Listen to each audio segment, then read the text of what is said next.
you give it a try, and it's not like I'm having a problem with that, but I feel it might sound a little discouraging to younger generations, some of them, like who tried a couple of years, and they don't explode. And I saw you in some of the interviews, like, okay, suck it up, this bodybuilding is not yours. So can you make it clear? Do you mean like bodybuilding is not for them at all, or can these people still train? And I've always said keep training. I said, but some of them get into it where they'll train and that, but in their mind they go, I want to be a Mr. Olympia. It's like, and I always say, look, if you want to be a top professional, that takes the top genetics as well. And I said, and if you have that, just by training, eating and that, you know, you've seen those guys, they just pick up a weight, they eat, you're like, fuck, look at him growing, looks like he's on gear when he's not.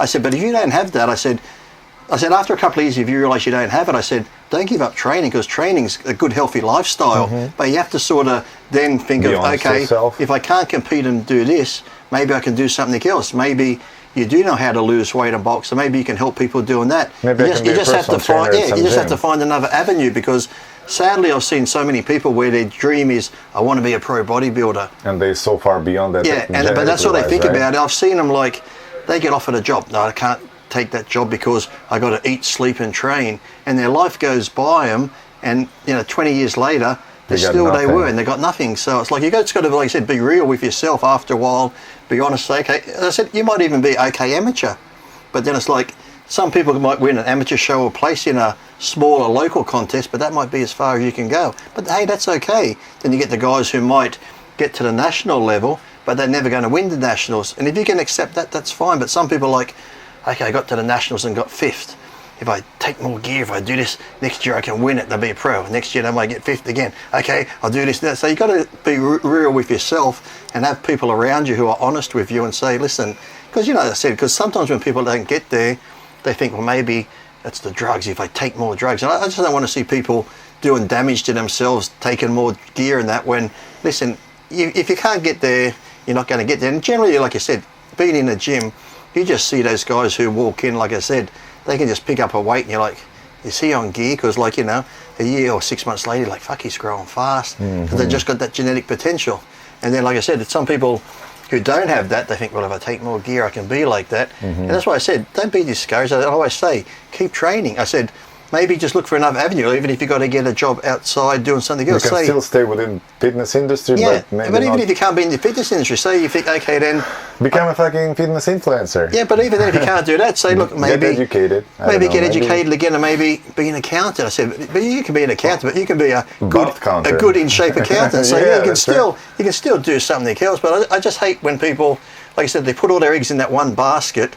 And if they can't achieve that, they just keep pushing and pushing. And like I said, I've seen people lose relationships because they're like, this is what I want to do. And I'm not, they won't go anywhere. Because some bodybuilders, it's like, hey, you want to go somewhere? No, I can't. I got to eat here. I got to eat that. So like the girlfriend might say, let's go to a movie. No, I can't go to a movie because I got to eat. So it's like, they just get so things like, it's good to be dedicated and stuff, but you also got to have a life outside. You got to have that balance where you have some sort of normal life. You can go out with your friends. That's why when I was doing it, I'd do racing at other time, because if I just talked, I had friends when they'd come over, what they want to talk about was training and dieting and drugs. I'm like, you're going to drive me fucking crazy. It's like, if that's all you think about, you're just going to burn yourself out mentally more than anything too. So you got to try and find something that when you're in the gym, go 100%, give it 100%. But then when you're not in the gym, you don't have to sit at home and think about training and drugs. Go out and do something. Even if you just go walk your dog, walk the park, go to a movie, just find another something, not like a big strenuous sport, but even if you want to go down to the local club and play darts or something, just something different to give your mind a break of reps and sets and eating and stuff like that. So I think if you get that balance, then things will be a lot better, because I just see guys burn themselves out mentally because it's bodybuilding on nothing. So. And I think it's partly coming from all these motivational, maybe videos, maybe books. It's all about this success, being successful. I gotta keep on punching, keep moving forward until the end. And then you get the ones too where it's like, if you just take more drugs, you can get there. It's like, it doesn't work that way. It'd be like me, because remember when Ben Johnson got caught using Winstrol, and when he won the Olympics, I'm thinking, well, us bodybuilders take Winstrol. I said, we can't go to Olympic Games and win fucking gold medals and stuff. So you got to find what you're good at, and then if sometimes it might not be bodybuilding. Maybe you could be good at something. I knew a guy who was into bodybuilding once. He was really strong, he had good arms, but the rest of his body wasn't good. Then just for fun, he goes, I'm going to go try arm wrestling. And he became an arm wrestling champion. But if he had just stuck to bodybuilding, he would never have found out that he would have been good at this. So you got to just, just so, if bodybuilding's what you want, that's fine. But if you finally realise that's not it, just start looking somewhere else. And then before you know it, you might be like, you know what, I actually like this a lot. And you can do that, but you can still keep training as well. So you just got to, that's the thing. As I said, if you put all the eggs in one basket, so much things can pass you by that you could have been great at. Because like if I just kept bodybuilding and I never tried racing, I would never won a championship racing. I would never have won circle tracks and all that sort of thing. I would have just been bodybuilder. So I had the racing as well. So.